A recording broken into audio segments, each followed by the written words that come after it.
وَتِلْكَ الْأَمْثَالُ نَضْرِبُهَا لِلنَّاسِ وَمَا يَعْقِلُهَا إِلَّا الْعَالِمُونَ. Dulu para salaf, mereka menggandengkan belajar adab dengan ilmu. Para salaf di zaman dahulu, mereka membarengkan belajar adab dengan belajar ilmu. Sehingga sebelum antum belajar ilmu, antum harus belajar dulu adab. Aturan bagaimana tata cara mengambil ilmu yang baik dan yang benar. Harus punya adab.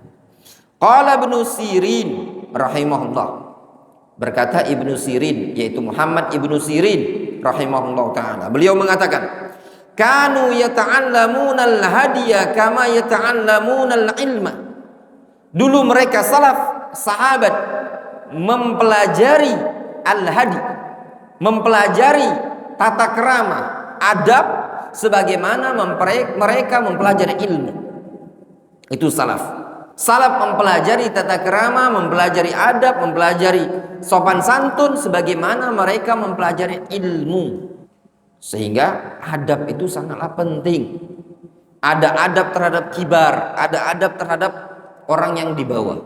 Wa talibul ilmi aula min ghairihi bit ta'assi bin nabi sallallahu alaihi wasallam. Sedangkan penuntut ilmu lebih layak untuk mencontoh Nabi sallallahu alaihi wasallam dibandingkan orang lain. Fattahalli bi akhlaqihi wa syama'ilihi ad'a li qabuli da'watihi indan nas.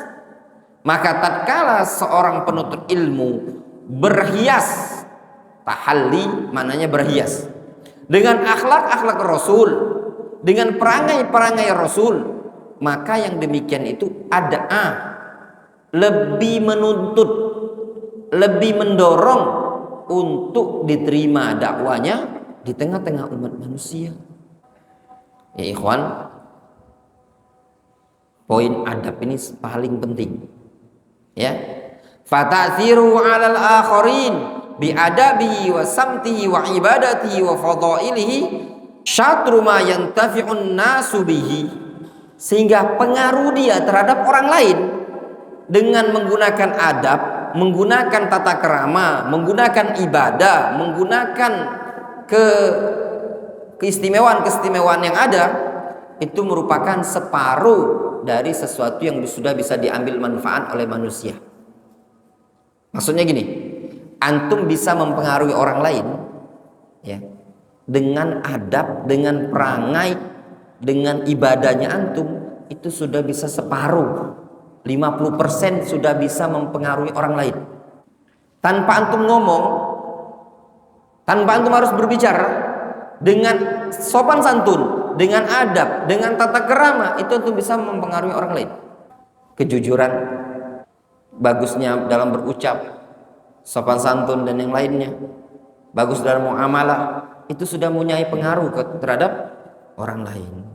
Separuhnya lagi apa? Ya lisannya antum. Ya, lisan. Nah, orang itu kadang dia berdakwah itu dengan dua cara tadi. Dengan adab, dengan akhlak, dan dengan lisan.